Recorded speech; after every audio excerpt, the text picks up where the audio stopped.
E o quanto o DCU vai ser diferente do MCU? Vamos falar tudo que a gente aprendeu até o momento, de uma vez só, depois da vinheta. Olá, sociedade de consumo pop! Bora falar do DCU em contraponto ao MCU. O quanto vai ser diferente, o quanto vai ser parecido e quais decisões que James Gunn está tomando para não cometer os mesmos erros que Kevin Feige tomou no MCU, no universo compartilhado da Marvel. O novo universo compartilhado da DC vai ter algumas diferenças estruturais básicas. Primeira coisa que o James Gunn sempre fala, isso desde antes dele assumir o DCU, foi só se filma o que tem roteiro pronto. Então não tem dessa de, vamos começar a produzir com o roteiro ainda sem o terceiro ato escrito, depois a gente vê o que acontece. Não, roteiro totalmente fechado, totalmente aprovado, aí sim começa-se a gastar dinheiro com produção. Isso parece óbvio, mas não é muito comum. Geralmente, muitos reshoots podem ser evitados fechando o roteiro antes. E como as mudanças são feitas durante as filmagens e os roteiros vão sendo escritos e finalizados durante a produção, porque tem que cumprir uma data específica de lançamento, acaba acontecendo isso que feriu vários filmes que a gente conhece. Na DC, como exemplo, a Liga da Justiça, de 2017, foi isso. Eles estavam 2 semanas para o lançamento ainda reescrevendo o roteiro.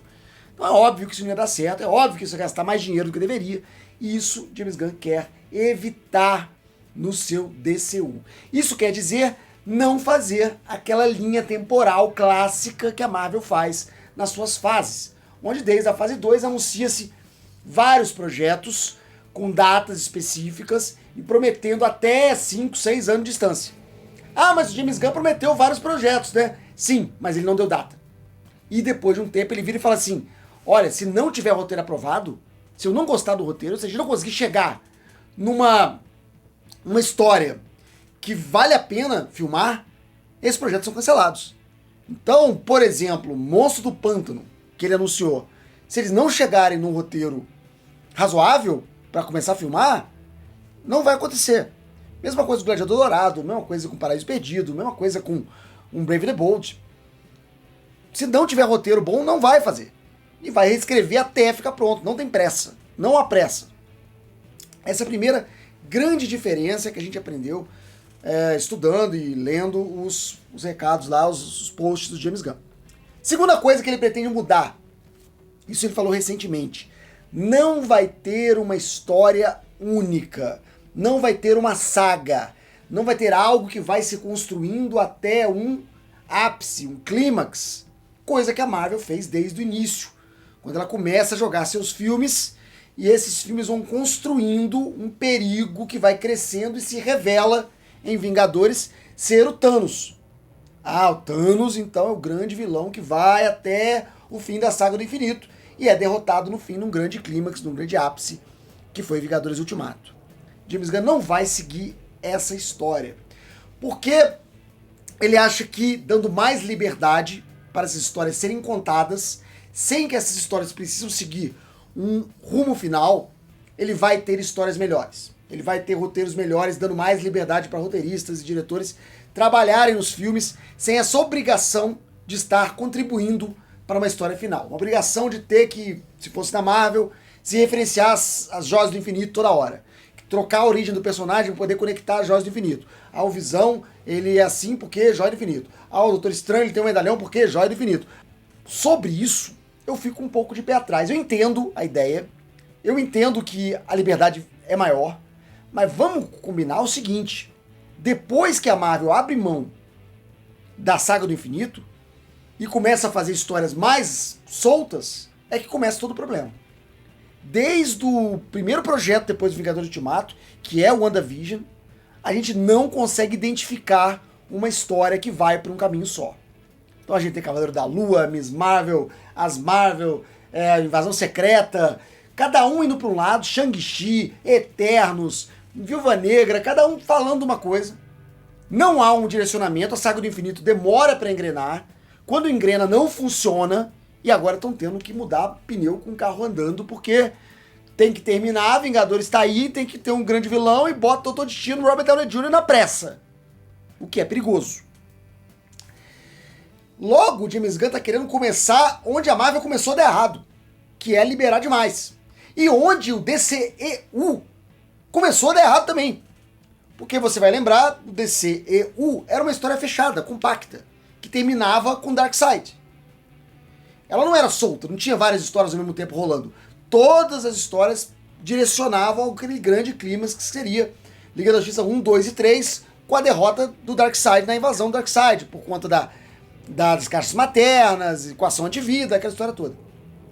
Quando o Zack Snyder sai e Liga da Justiça flopa, eles fazem exatamente isso que o James Gunn está trazendo pro DCU agora, que são histórias livres. Então Mulher Maravilha 84 vai para um lado, Aquaman vai para outro lado, o Flash vai para outro lado. E aí? Aves de Rapina, o Esquadrão Suicida, cada filme seguindo um lado. Shazam, sem uma convergência de história. E não deu certo. Eu fico um pouco preocupado, porque essa unidade, essa linha do tempo que chega até um clímax, ajuda a contar a história, ajuda a direcionar todas essas produções em um foco. E essa falta de foco foi problema da DC e foi problema da Marvel. E o James Gunn tá querendo me dizer que agora vai dar certo. Então isso aí me preocupa. Parte do roteiro, ok, mas isso aí me preocupa bastante. O que mais que ele fala? Estamos construindo um mundo e não uma história. Qual é a ideia dele?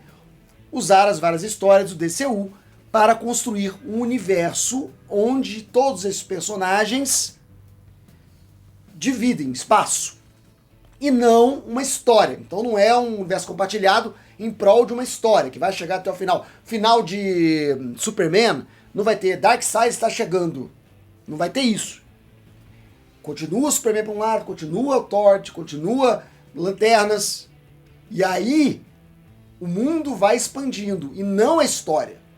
Então é um efeito de expansão, de criação de mundo e não um efeito de foco numa história. O que é arriscado, mas pode ser bem interessante. Vamos lembrar que o Matt Reeves construiu uma Gotham City, que é um microcosmos, e ele pode contar qualquer história dentro daquele microcosmos, mesmo que elas não sejam ligadas em um rumo só. A série Pinguim, por exemplo, é excelente, e ela nem tem Batman. Então o cara conseguiu, através da criação de mundo, uma história que faz sentido. Então talvez seja uma ideia interessante. O James Gunn cita Star Wars, eu não sei se é o melhor exemplo, porque Star Wars tem isso, né? Não é uma história única.